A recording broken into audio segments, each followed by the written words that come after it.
एक सोच दुनिया बदलने की।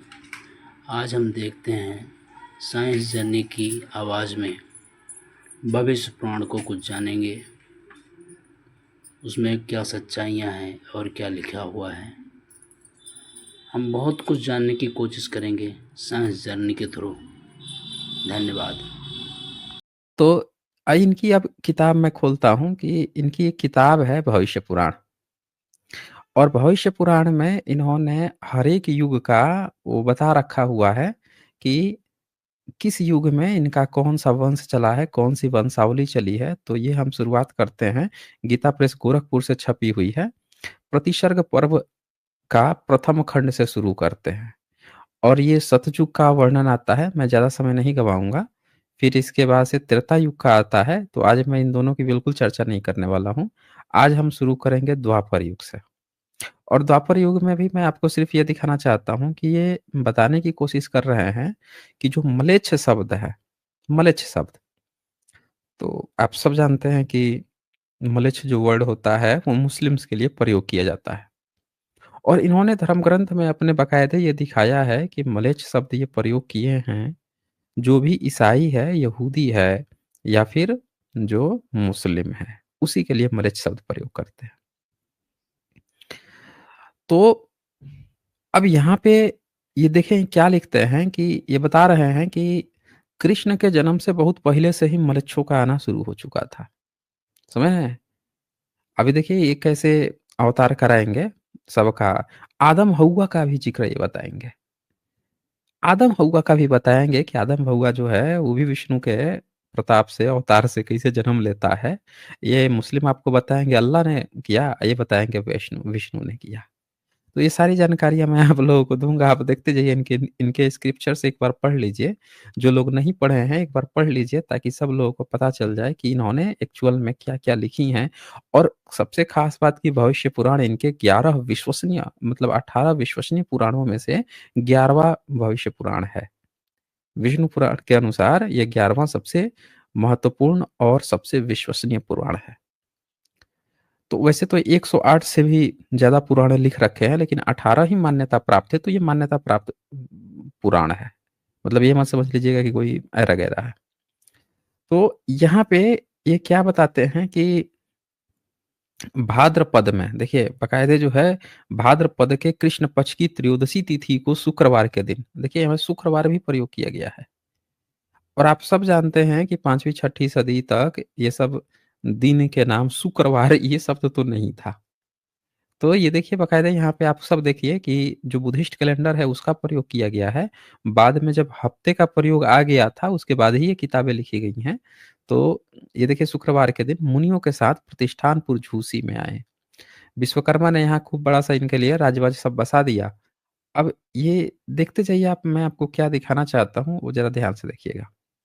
फिर कहता है यहाँ पे कि बुध के वंश में एक समय था ब्रैकेट में इनको इज़्ज़त छुपाने के लिए चंद्रमा के पुत्र लिखना पड़ गया। एक्चुअल में यहाँ पे क्या शब्द है, एक ही समय में बुध के वंश में उत्पन्न प्रसेन और यदुवंशीय राजा सातवत सूरसेन मधुरा, इनको मथुरा नाम नहीं था, इनके हिसाब से मधुरा के शासक हुए। और मलेच्छ वंशीय श्रमशुपाल, समझ रहे हैं? मतलब आपने जो शिशुपाल के नाम सुना होगा, तो इनके हिसाब से जो सूरसेन थे, यदुवंशीय जो सूरसेन थे, तो एक उनके समय में मलेच्छ वंशीय राजा था, उसका नाम था शमशुपाल, दाढ़ी रखता था।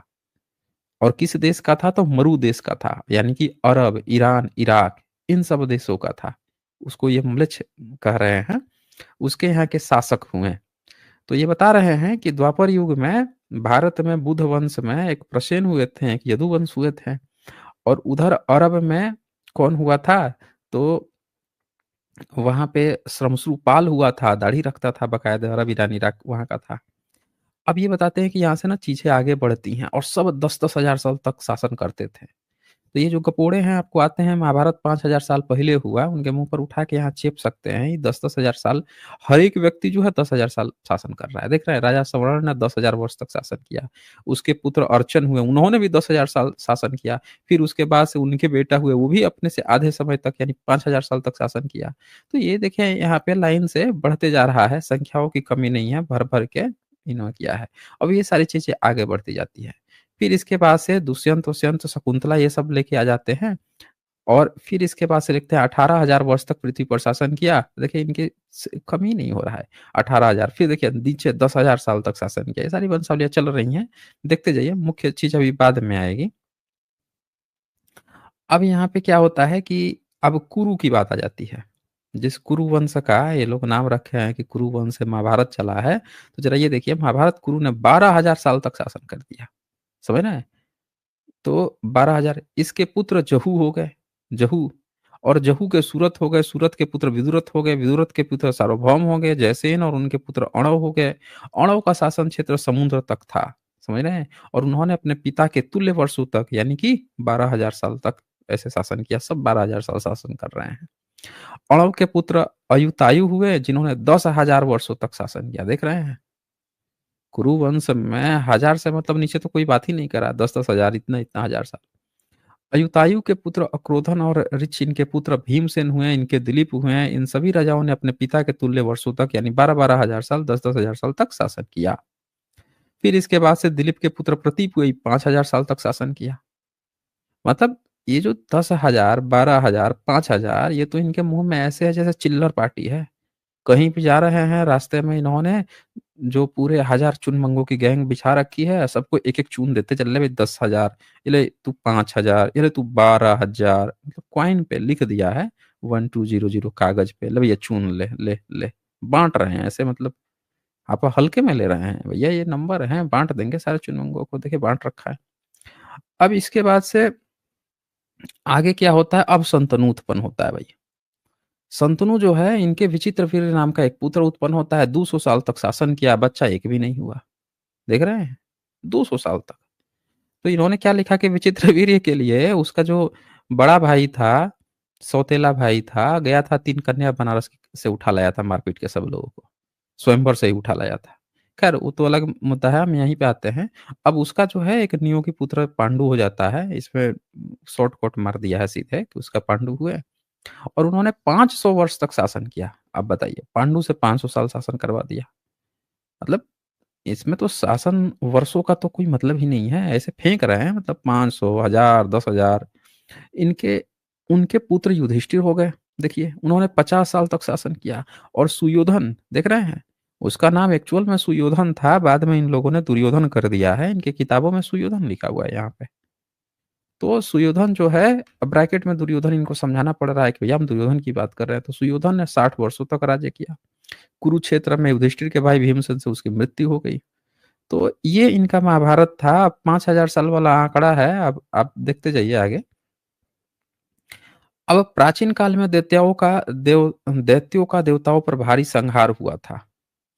तो दैत्य संतनु के राज्य में पुनः भूलोक हो गया। वसुंधरा इंद्र के शरण में गई, तब श्री भगवान का हरि का अवतरण हुआ और अवतरण हो गया तो वसुदेव के देवकी के गर्भ से उन्होंने अवतार ले लिया। 135 साल देख लीजिए, ये कृष्ण है, शासन किए हैं। दुर्योधन 60 साल, युधिष्ठिर 50 साल और कृष्ण 135 साल तक। देखिए, बाकायदे इन लोगों को सारी जानकारी है भाई, समझ रहे हैं? तो ध्यान से आप बस देखते जाइए। अब यहाँ पे क्या होता है कि पृथ्वी पर आकर इसके बाद ये गोलोक पे चले गए। गोलोक आप समझ रहे हैं ना? गोलोक का सीन मैंने आपको दिखा ही चुका है, तो गोलोक पहुँच गए। भगवान श्री कृष्ण अवतार द्वापर के चतुर्थ अवतरण में हुआ था, लो भैया। अब इसके बाद से ना ये पूरी कहानी आ जाती है कि उसका ये बेटा हुआ, उसका वो हुआ, ये पूरा ये कहानी ये बता रहे हैं। तो हम आ जाते हैं ना आपको, ये लास्ट में आप देख लीजिए कि इनका जो परिचित वगैरह है, ये सब जो है देख रहे हैं ये महाराज एक बार देख लीजिए ताकि आप लोगों को दिक्कत ना हो।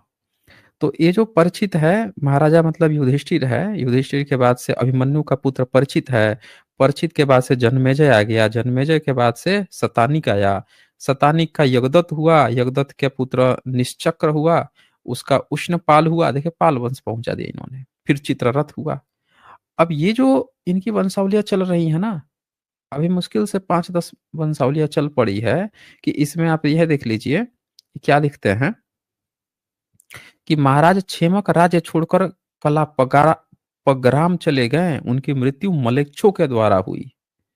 मतलब क्षेमक जो हैं उनकी हत्या कर दी है सब, मलेच्छ सब, उनकी मृत्यु जो है मलेच्छों के मलेच्छ घुस गए। अभी कलयुग आ नहीं रहा है, अब मलेच्छ आ गए हैं। अभी आदम हव्वा का जन्म नहीं हुआ है, मलेच्छ आके इनको